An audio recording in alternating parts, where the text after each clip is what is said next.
बाबा जी की और हजूर जी की प्यारी संगत को राधा स्वामी जी। संगत जी, आज की साखी एक बहन की है जिन्होंने बाबा जी से नामदान लिया हुआ था, लेकिन वो जो भी बात बोलते थे वो सच हो जाती थी। तो उनको बहुत ही हंकार आ गया था अपने आप पे। तो कैसे बाबा जी ने उसको ठीक किया, हम आज की साखी में जानेंगे संगत जी।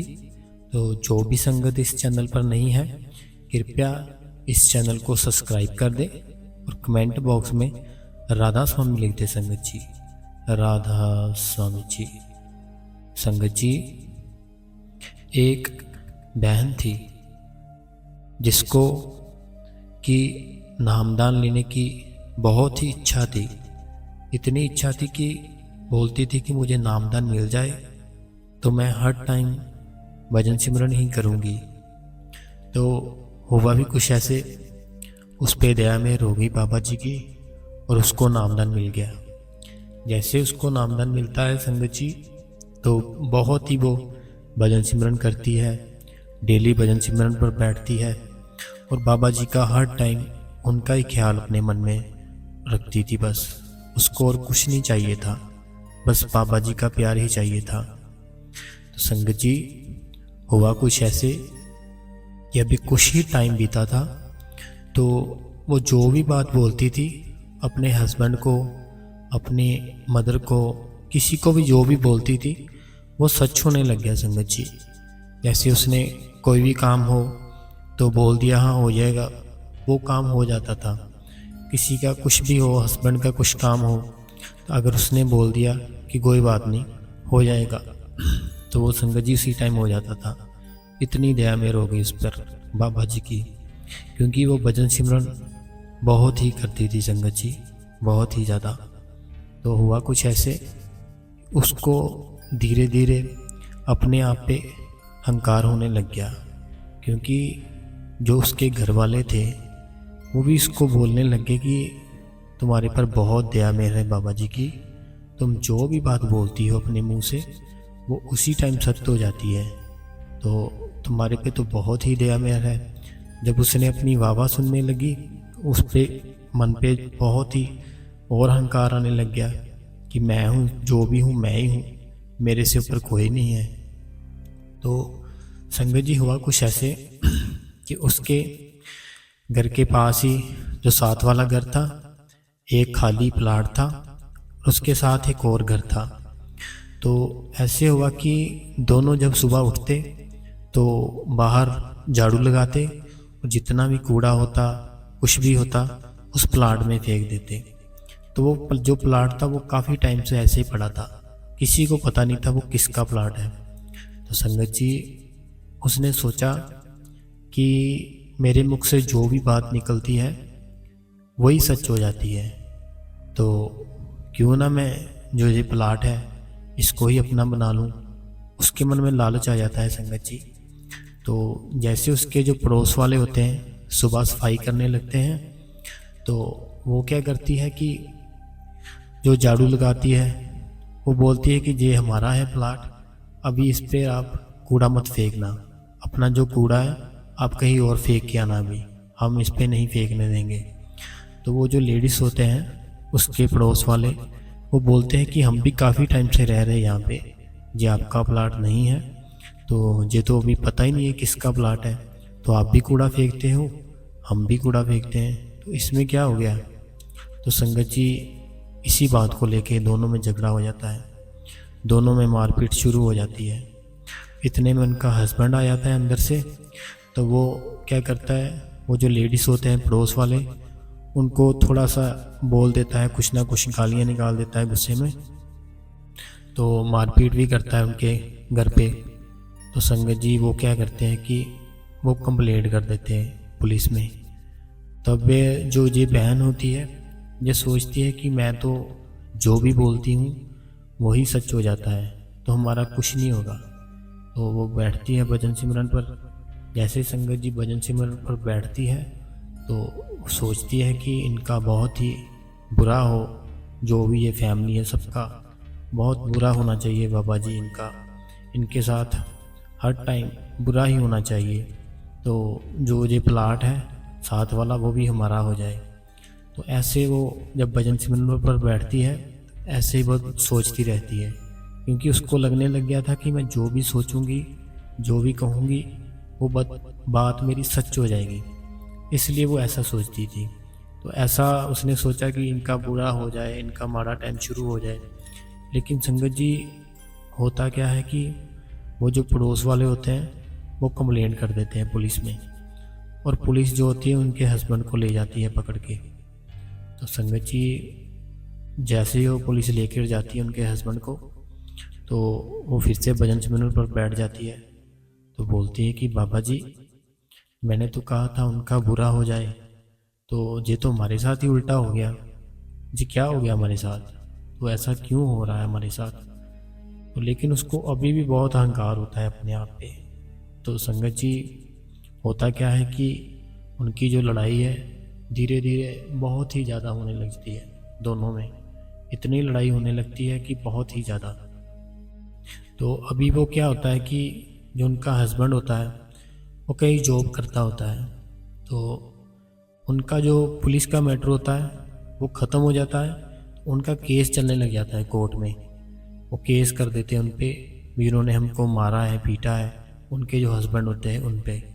तो संगत जी जो उनके हस्बैंड होते हैं वो बहुत ही परेशान हो जाते हैं, मेंटली अपसेट हो जाते हैं कि ये छोटी सी बात थी ये तो इतनी ज़्यादा होगी कि अभी मैं जॉब करता हूँ।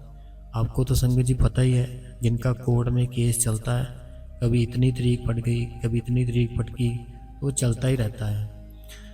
तो संगत जी वो बहुत परेशान हो जाता है।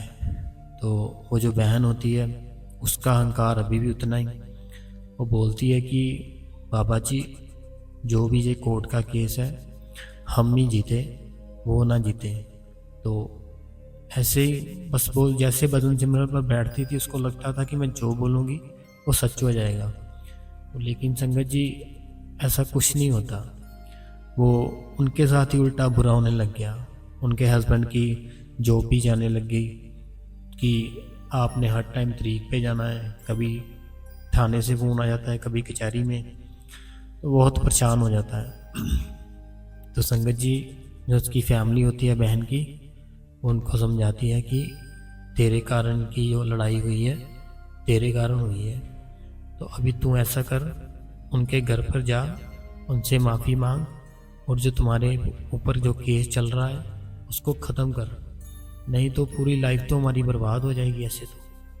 तो वो बोलती कोई बात नहीं मैं देखूंगी। फिर वो संगत जी भजन सिमरन पर बैठती है, बाबा जी से माफ़ी मांगती है। जैसे वो बाबा जी से माफ़ी मांगती है तो बोल अपने उसके मन में ऐसे आता है कि मैं जो भी बोलती थी वो सच हो जाता था।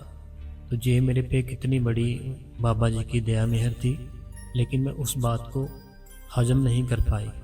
मैंने सबसे वो बात बोलनी शुरू कर दी कि मैं जो बोलती हूँ वो सच हो जाता है, मैं जो बोलती हूँ सच होने लगता है। तो ऐसे मेरे में अहंकार आ गया। उसके बाद जो प्लाट है हमारे साथ वाला वो तो हमको भी नहीं पता कि किसका है, मैंने ऐसे झूठ ही बोल दिया उसको कि ये हमारा है, इसमें कूड़ा मत फेंकना हाथ से। तो गलती तो सारी मेरी थी, उनकी तो कोई गलती ही नहीं थी। तो मुझे माफ़ी मांगनी चाहिए और मुझे बाबा जी से भी माफ़ी मांगनी चाहिए।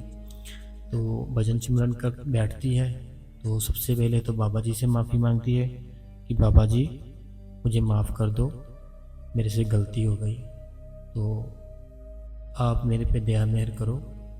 जो हमारा हस्बैंड जो मेरे हस्बैंड है उन पे दया मेहर करो, हमारी फैमिली पे दया मेहर करो, क्योंकि हम बहुत ही फंस चुके हैं।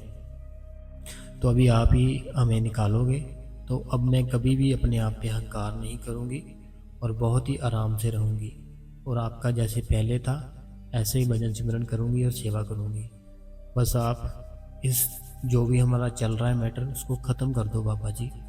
तो जैसे ये बात बोलती है उसके मन में ऐसे आता है ऑटोमेटिकली कि मुझे उसके घर जाना चाहिए और माफ़ी मांगनी चाहिए। तो संगत जी होता क्या है कि बाबा जी की दया मेहर हो जाती है उस पर, वो जाती है उनके घर पे जाती है तो बोलती है कि हाथ जोड़ती है सबसे पहले कि मैं आपकी सारी फैमिली से हाथ जोड़ती हूँ, माफ़ी मांगती हूँ, मेरे से गलती हुई है।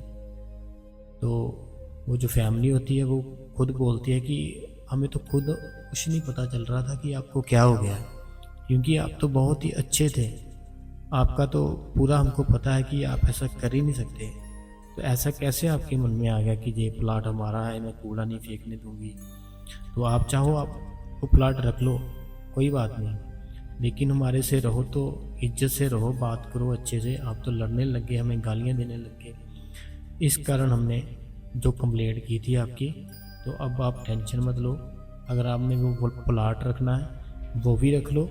तो आपका जो केस चल रहा है, जैसे ही अब तारीख आएगी हम अपना केस वापस ले लेंगे, और जो हमने कंप्लेंट की थी वो भी हम वापस ले लेंगे। अभी आप रिलैक्स हो जाओ, कोई बात नहीं, हम जैसे पहले रहते थे वैसे ही रहेंगे सेम। तो ऐसे संगत जी, जैसे ही वो तारीख आती है, वो सारी फैमिली जो अपना उन्होंने केस कोर्ट पे किया होता है वो कॉम्प्रोमाइज़ का दे देते हैं लेटर कि हमारी सुलह हो गई है, अभी हम कोई कार्रवाई नहीं करना चाहते। तो ऐसे उनका केस बंद हो जाता है। तो जो उसकी वाइफ, जो उसके हस्बैंड होते हैं, वो भी खुश हो जाते हैं कि शुक्र है कि हम पे जो केस चल रहा था अभी ख़त्म हो गया, तो आज के बाद हम ऐसा कुछ नहीं करेंगे।